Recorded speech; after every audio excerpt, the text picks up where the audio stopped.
இப்போது புதிய அறிமுகம் ஆச்சி ஹோட்டல் சாம்பார் 50 கிராம் ரூபாய் 20 மட்டுமே. ஸ்டார் விஜயில் 1:30 முதல் 4 இல்லத்தரசிகளின் நேரம். தமிழரின் பாரம்பரிய திருவிழாவை கொண்டாடுவோம் புத்தாடை பொங்கலோடு. The Chennai silks let the celebrations begin.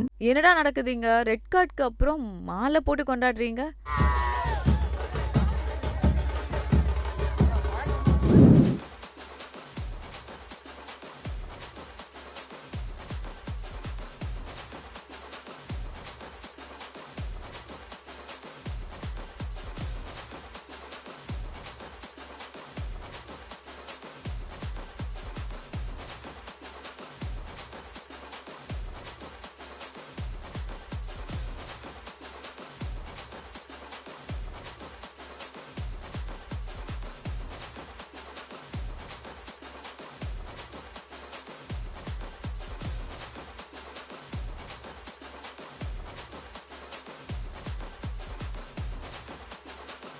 Red card கொடுத்து ஒரு வாரத்துக்கு அப்புறம் கமருதின மக்கள் வந்து தூக்கி வச்சு கொண்டாடுறாங்க. மாலை போடுறாங்க, ஆர்த்தி எடுக்கிறாங்க, கேக் கட் பண்றாங்க. கமருதன் போட்ட டான்ஸ் இந்த வீடியோ தான் இப்போ வந்து வைரலா போயிட்டு இருக்கு. இது வரைக்கும் பிக் பாஸ் ஹிஸ்ட்ரியில ரெட் கார்டு கொடுத்து வெளியே வந்தவங்களை யாருமே இந்த மாதிரி செலிப்ரேட் பண்ணதே கிடையாதுங்க. பிரதீப் அவருக்கு பெரிய ஃபேன் பேஸ் இருந்துச்சு. அவருக்கு ரெட் கார்டு கொடுத்த அப்போ வந்து மக்கள் அவங்களோட லவ்வையும் சப்போர்ட்டையும் சோஷியல் மீடியா மூலியமா சொல்லிட்டு இருந்தாங்க. ஆனால் இந்த மாதிரி ஸ்ட்ரீட்ல வந்து அவருக்காக வந்து மாலை போட்டோ அவரை இந்த அளவுக்கு செலிப்ரேட் பண்ணலை. இதுதான் ஃபர்ஸ்ட் டைம்.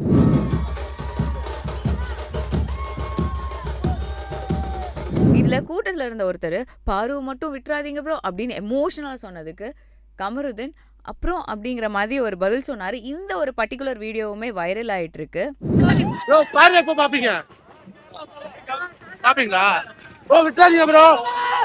இவ்வளோ பெரிய க்ரௌட் ரெட் கார்டு வாங்கி செலிப்ரேட் பண்றத பாக்குறப்போ ஒரு பர்சனை எல்லாருமே அவ்வளோ ஈஸியா வெறுக்க முடியாது. ஒரு வீட்டுக்குள்ள ஒரு ஷோக்குள்ள நடக்கிற விஷயத்தினால அந்த மனுஷன் வந்து வில்லன்கிறத யாராலையுமே பார்க்க முடியாது. அப்படி வில்லனாவும் அவரை வந்து போர்ட்ரே பண்ண முடியாது. அந்த கேம்ல நடந்த விஷயங்கள் தான் வந்து நிறைய பேருக்கு பிடிக்காம போச்சு. ஆனா கமருதனை யாருக்கும் பிடிக்காம போல. நிறைய பேர் வந்து கமருதனை ஒரு வில்லனா வந்து மிஸ் அண்டர்ஸ்டாண்ட் பண்ணாங்க. அன்னைக்கு நடந்த அந்த சண்டை விஷயங்களா இருக்கட்டும், அவரு அங்க நடந்துகிட்ட விஷயங்களா இருக்கட்டும், அவர் கத்துனது, அவரோட பேச்சு, அவரோட வார்த்தைகள் இதெல்லாம் வச்சு கமருதனை ஒரு வில்லனா நிறைய பேர் நினைச்சாங்க. ஆனா இன்னும் நிறைய பேர் மனசுல வந்து கமருதனாவே தான் இருக்காரு. இந்த மொத்த சீசன்லேயே வந்துட்டு ஆஃப்டர் பிக் பாஸோட பெஸ்ட் மொமெண்ட்னா வந்து கானா, வினோத் அண்ட் கமருதன் இவங்க வீடியோ கால் பண்ணி பேசிக்கிட்ட விஷயம் வந்து ஒரு மெய்யழகன் மூமெண்ட்டுங்க. அந்த வீட்டுக்குள்ள ரெட் கார்டு வாங்கிட்டு கமருதன் வெளியே போறப்ப கானா, வினோத் கண் கலங்கி தலை குனிஞ்சு நின்னப்போ அந்த ஒரு பர்டிகுலர் மூமெண்ட் நிறைய பேரை எமோஷனலாக தாக்குச்சு. நிறைய பேருக்கு இது தாண்டா மெய்யழகன் மூமெண்ட்டுங்கிற மாதிரி ஃபீல் பண்ண வச்சுது. ஒரே ஒரு டாஸ்க் மொத்த கேமையுமே மாற்றி விட்டுருச்சு, ரெண்டு பேரோட லைஃபையுமே மாற்றி விட்டுருச்சு. இந்த ஒரு பர்டிகுலர் கார் டாஸ்க் வந்து வெறும் டாஸ்க் ஃபெயிலியரோ இல்லை ஒரு மனுஷனோட ஆக்ஷன்ஸ் மட்டுமே கிடையாது. நிறைய பேர் சொன்னோம் பாரு ட்ரிகர் பண்ணாங்க, அதனால தான் கமருதன் இப்படி நடந்துக்கிட்டாருன்னு. டீப் டவுன் போய் பார்த்தா அது மட்டும் இல்லைங்க. அன்னைக்கு காலையில் சாண்ட்ராக்கும் கமருதனுக்கும் நடந்த பிரச்சனை கமருதனோட மனசுக்குள்ள ஒரு டிசப்பாயின்மெண்ட்டாவோ ஒரு ஃப்ரஸ்ட்ரேஷனாவோ இருந்திருக்கலாம். அன்னைக்கு நாள் முழுக்க அதை அவர் கேரி பண்ணிட்டே வந்திருக்காரு. அதே மாதிரி அந்த கார் டாஸ்க்ல நடந்த வாக்குவாதங்கள், அதுல வந்து வார்த்தைகள் விட ஆரம்பிச்சாங்க.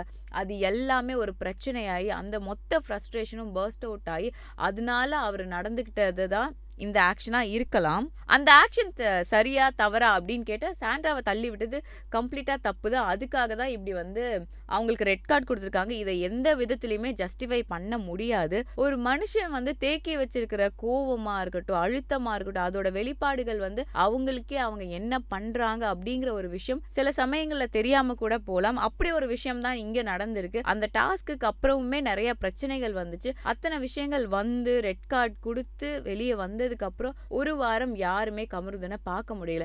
இப்போ கமருதனை பார்க்குறப்போ அவரை இவ்வளோ பேர் லவ் பண்ணுறாங்க. அவர் எப்படி இருந்தாலும் அங்கே என்ன நடந்திருந்தாலும் அங்கே என்ன ரெட் கார்டு கொடுத்திருந்தாலும் எங்களுக்கு கமருதனை பிடிக்கும் அப்படிங்கிற மாதிரி இருக்காங்க. அதே மாதிரி தான் பாருக்கும் ஒரு விதத்துல இருந்து ஒரு லவ் அண்ட் சப்போர்ட் வந்துட்டே இருக்கு. அந்த ஒரு டாஸ்க்கு அப்புறம் எல்லாருமே அவங்க பண்ணது தப்புன்னு சொல்லி கமருதனுக்கு போய் வினோத் வந்து பாருவால தான் வந்து உன் லைஃப் போகுது அப்படின்னு கத்தி அவர்கிட்ட அழுது எமோஷனலாக ஒரு விஷயம் பண்ணி அன்னைக்கு ரெட் கார்டு கொடுக்குற அப்போ கூட சாண்ட்ரா கிட்ட வந்து காலில் விழுந்து மன்னிப்பு கேட்குறப்போ சாண்ட்ரா நடந்துக்கிட்ட ஒரு விஷயம், அவங்க பயந்து அவங்க ஒரு மாதிரி கத்தி இந்த விஷயங்கள் பார்க்குறப்போ அந்த சமயத்தில் வந்துட்டு அவங்க ஒரு ட்ராமாவில் இருந்திருக்காங்க, அதனால அப்படி அவங்க ஆக்ட் பண்ணுறாங்க அப்படிங்கிற மாதிரி நினச்சாலுமே இப்போ உள்ள வர எல்லா எலிமினேட் ஆன கண்டஸ்டன்ஸுமே சாண்ட்ரா வந்து நடிக்கிறாங்கன்னு நிறைய விஷயங்கள்ல எக்ஸ்போஸ் பண்ணிட்டு இருக்காங்க. ஒரு தப்பு பண்ணிட்டா அவன் வில்லன்னு கிடையாது, எப்பவுமே நல்லவங்களாவே இருக்கிறவங்க நல்லவங்கன்னு கிடையாது. கமருதன் என்னதான் ரெட் கார்டு வாங்கிட்டு பிக் பாஸ் வீட்டை விட்டு வெளியே போனாலும் டைரக்டா மக்கள் மனசுல போய் அவர் உட்காந்துட்டாருங்க.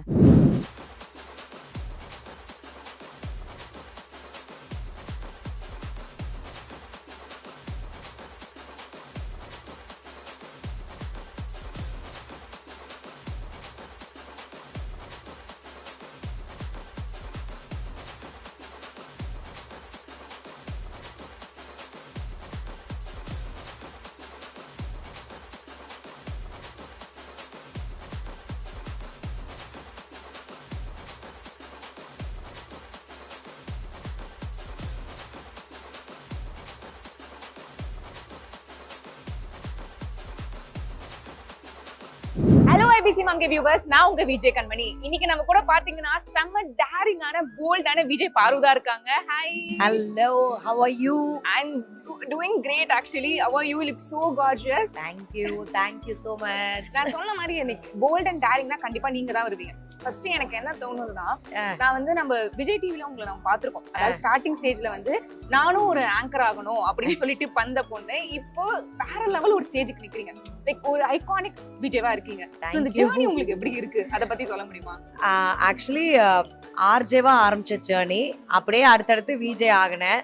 அது வந்து நல்லாவே எல்லாருக்குமே ஸ்ப்ரெட் ஆகி அது ஒரு மாதிரி எனக்கு வந்து ரொம்ப மகிழ்ச்சியா இருக்கு. நம்ம என்ன நினைச்சோமோ என்ன படிச்சோமோ அந்த இடத்துல இருக்கேன் அப்படின்னு நினைக்கும் போது வந்து it's very happy and I'm feeling very grateful. நான் ஃபர்ஸ்டே சொன்ன மாதிரி லைக் இந்த போல்ட் அண்ட் டேரிங், அதாவது எந்த சம்பவம் நடந்தாலும் இந்த மாதிரி வந்து ஏதோ ஒரு பொண்ணுக்கு ஏதோ ஒரு பேசுறாங்க, அகைன்ஸ்டா பேசுறாங்க, உங்களுக்கு அது தப்புன்னு தோணுச்சுன்னா யூ ஹேவ் லைக் உங்க யூடியூப் சேனல்ல நீங்க அது குரல் கொடுக்குறீங்க, இது தப்பு, இது என்னோட ஒப்பீனியன் சொல்லிட்டு.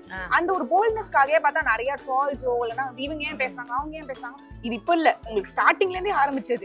ஏன்னா ஆங்கரிங் நம்ம ஒரு கொஸ்டின் கேட்கறோம், அந்த கொஸ்டினை விட்டுட்டு நம்மளே வந்து ஓ நீ இந்த கொஸ்டின் கேட்கற நீ இப்படி அப்படின்னு சொல்லிட்டு, பட் அதெல்லாம் நீங்க ரொம்ப செம்மையா ஹேண்டில் பண்ணிட்டு இருக்கீங்க. அது ஏதோ வந்து நான் ரொம்ப அழுதுருக்கேன் அதெல்லாம் தாண்டி ஒரு கிரேஸ்ஃபுல்லா ஹேண்டில் பண்ணிருக்கீங்க. How do you do that actually? சரி, உங்களுக்குமே இது ஹெல்ப்ஃபுல்லா இருக்கும்னு நினைக்கிறேன். கண்டிப்பா அதுக்காக தான் அந்த கொஸ்டினை நான் கேட்கிறேன். ஆமா, நம்ம ஒரு விமனா இருந்துட்டு நம்ம என்ன பண்ணாலுமே நம்மள வந்து ஒரு கேரக்டர் அசாசினேட் பண்ணுவாங்க. பிகாஸ் நம்ம மீடியால இருக்கிறோம். பட் நமக்கு தெரியும் அண்ட் நம்மளை சார்ந்து இருக்கிறவங்களுக்கு நம்ம எப்படிப்பட்ட பர்சன் நமக்கு தெரியும். அண்ட் ஆல்சோ நம்ம சும்மா இந்த உலகத்துல இருக்கோம் அப்படின்ட்டு இருக்கக்கூடாது. You should make some voice to whatever is happening in the society. Because உனக்கு ஒரு ஸ்ட்ராங்கான வாய்ஸ் இருக்கு. அப்போ அது வந்து ஏதாவது ஒரு விஷயத்துக்கு நம்ம குரல் கொடுத்து தான் ஆகணும். அதுக்குன்னு சும்மா வந்து ஒரு போராளியா இரு அப்படின்னு நான் சொல்லலை. நியாயமான விஷயங்களுக்கு வந்து நம்ம குரல் கொடுக்கணும். ஸோ அதை பண்ணோம்னாலே நீ யாருக்கும் பயப்பட வேண்டாம். ஸோ அது ஒன்று. அண்ட் நம்மளை பாதி பேர் வந்து ஏதாவது சொல்ல தான் செய்வானுங்க, நெகட்டிவ் கமெண்ட்ஸ். அதுவும் டிஜிட்டல் எரால இருக்கும். ஸோ நம்மளை வந்து கழுவி ஊத்தாத, ஏதாவது ஒரு பிக்கு போட்டா கூட அதுக்கு அவ்வளவு கமெண்ட்ஸ் வரும். அது ஃபுல் நெகட்டிவா இருக்கு. லைட்டா ஒரு இடுப்பு காமிச்சா கூட நீ எதுக்கு இடுப்பு காட்டுற அப்படின்னு சொல்லுவானுங்க. ஆனா வந்து இட்ஸ் நேச்சுரல் அப்படிங்கறத யாரும் நம்ப மாட்டாங்க. இட்ஸ் நார்மல் அப்படிங்கறத யாரும் புரிஞ்சுக்க மாட்டாங்க. So whatever we do நம்மளை குறை சொல்லுவாங்க. அதையெல்லாம் தாண்டி நம்ம ஒரு வாய்ஸ் கிரியேட் பண்றோம் அப்படிங்கிறப்போ அதை கேட்கறதுக்கு நிறைய பேர் இருக்காங்க. அதை பாசிட்டிவா கமெண்ட் பண்ண மாட்டாங்க, ஆனா நமக்கு வந்து சப்போர்ட் பண்ணுவாங்க. ஸோ அந்த மக்களுக்காக நம்ம பண்ணிட்டோம்னாலே இட்ஸ் ஆல் ஃபைன். இப்போது புதிய அறிமுகம் ஆச்சி ஹோட்டல் சாம்பார் 50 கிராம் ரூபாய் 20 மட்டுமே. ஸ்டார் விஜயில் 1:30 முதல் 4 இல்லத்தரசிகளின் நேரம். தமிழரின் பாரம்பரிய திருவிழாவை கொண்டாடுவோம் புத்தாடை பொங்கலோடு. The Chennai silks. Let the celebrations begin.